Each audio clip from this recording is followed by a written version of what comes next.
नमस्कार बंधुरा प्रतिदिनेर मतो आज चले एसेछि नतून आरो एकटी रेसिपि निये तोमादेर काछे। तो आज आमी तेले नय जल दिए आलुर कुलचा भेजे देखाबो।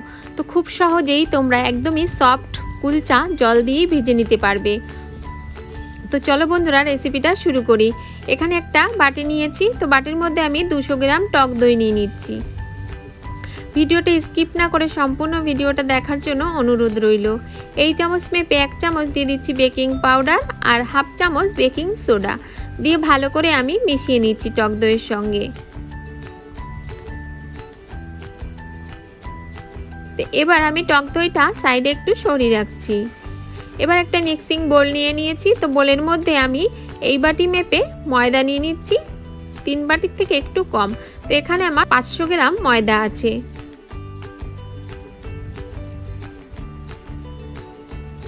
তোমরা বাড়িয়ে বা কমিয়ে নিতে পারো। তো এখানে 1 চামচ চিনি দিয়ে দিয়েছি আর পরিমাণ মতো একটু লবণ নিয়েছি। এবার দিয়ে দিচ্ছি এই চামচের 1 চামচ তেল।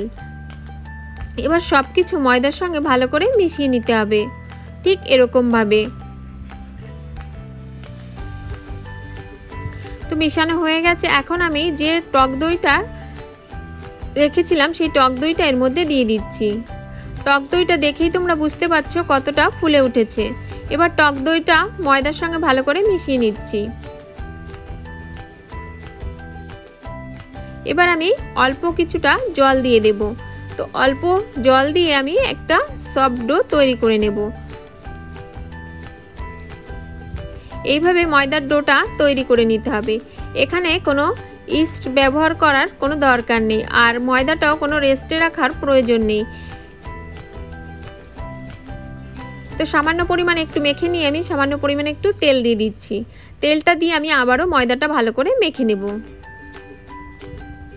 আর যদি কোনো নতুন বন্ধু ভিডিওটি দেখে থাকো, ভিডিওটি ভালো লাগলে অবশ্যই আমার চ্যানেলটি সাবস্ক্রাইব করে পাশে থাকা বেল বাটনটি ক্লিক করে নেবে।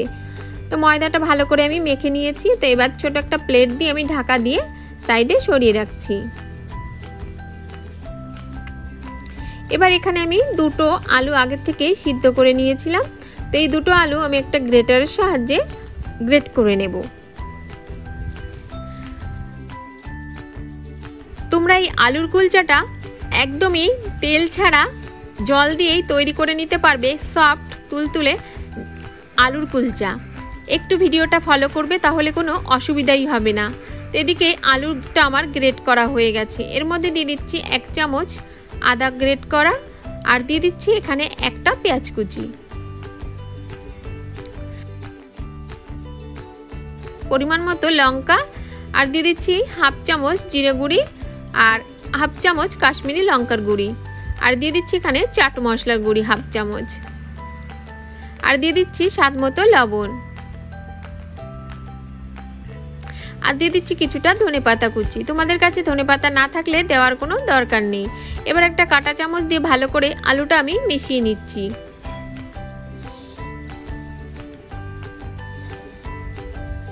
তো এইভাবে আলুর স্টাফিংটা তৈরি করা হয়ে গেছে, আমি সাইডে সরিয়ে রাখছি। এখানে আমি যে ময়দার ডোটা রেখেছিলাম সেই ডোটা নিয়ে এসেছি। তো ময়দার ডোটা অনেকটাই ফুলে উঠেছে। তো এখন আমি আবার ময়দার ডোটা আবারও একটু মেখে নেব।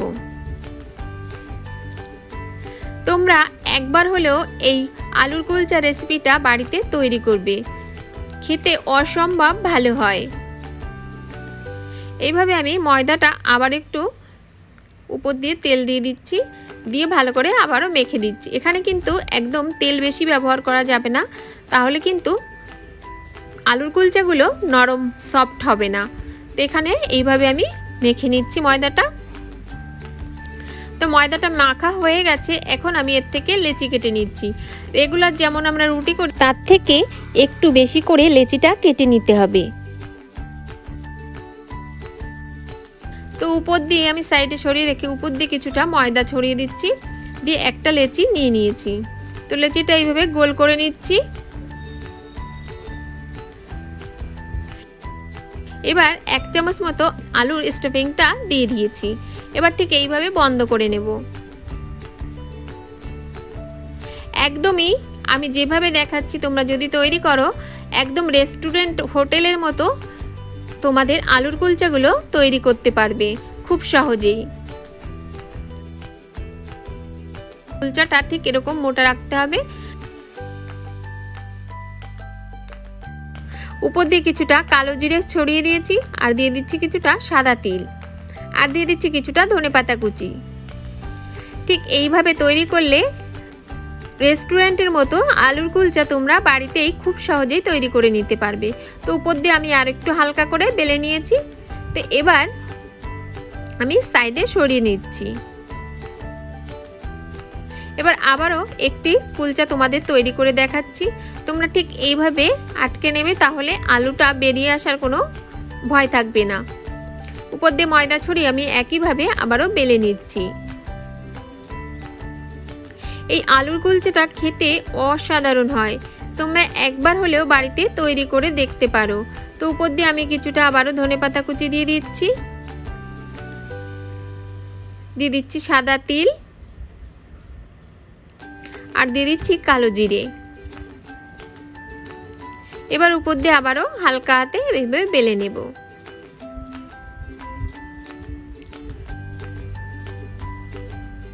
তো এইভাবে আলুর কুলচাগুলো আমি সব তৈরি করে নেব। এদিকে গ্যাসের পর কড়াই গরমে বসিয়ে দিয়েছিলাম। তো কড়াইটা গরম হয়ে যাওয়ার পর কিছুটা জল এইভাবে ছড়িয়ে দিতে হবে। তারপর আলুর কুলচাটা দিয়ে ঢাকনার যে ছিদ্রটা আছে আমি সেটা বন্ধ করে নিচ্ছি। এবার গ্যাসের ফ্লেমটা কমিয়ে দিয়ে ভেজে নিতে হবে। তো দেখো কিছুক্ষণ বাদে একদম ফুলে উঠেছে। তো উপর দিয়ে আমি কিছুটা ঘি ব্রাশ করে দিচ্ছি। তো প্রত্যেকটা আলুর কুলচা এরকম ফুলে উঠবে। এইবার আমি উল্টে নিয়েছি। তো উল্টে ওই পিঠটাও একটু ছেঁকে নিয়েছি। তো এবার নামিয়ে নিচ্ছি। একইভাবে আমি আবার একটি কুলচা ঠিক দিয়ে নিয়েছি। তো কিছুক্ষণ বাদে ঢাকনা খুলে এটাও আমি উপর দিয়ে একটু ঘি ব্রাশ করে নিচ্ছি। তোমরা ঘিয়ের পরিবর্তে বাটারও ব্যবহার করতে পারো। এবার এটা উল্টে দিয়ে আমি ওই পিঠও একইভাবে ছেঁকে নেব। প্রত্যেকটা আলুর কুলচা হবে সফট, তুলোর মতো নরম। তো এইভাবে আমি নামিয়ে নিচ্ছি। তো একে একে আলুর কুলচাগুলো আমি প্রত্যেকটা কমপ্লিট করে নিয়েছি। আশা করছি প্রতিদিনের মতো এই রেসিপিটাও তোমাদের খুবই ভালো লাগবে। ভালো লাগলে লাইক, কমেন্ট, শেয়ার করতে বন্ধুদের কাছে ভুলবে না। এখান থেকে একটা আলুর কুলচা তোমাদের একটু দেখিয়ে দিচ্ছি। তো দেখো ভিতরটা একদম ফুলে উঠেছিল। তো আবার দেখা হচ্ছে নতুন কোনো রেসিপি নিয়ে। ততক্ষণ ভালো থাকবে, সুস্থ থাকবে।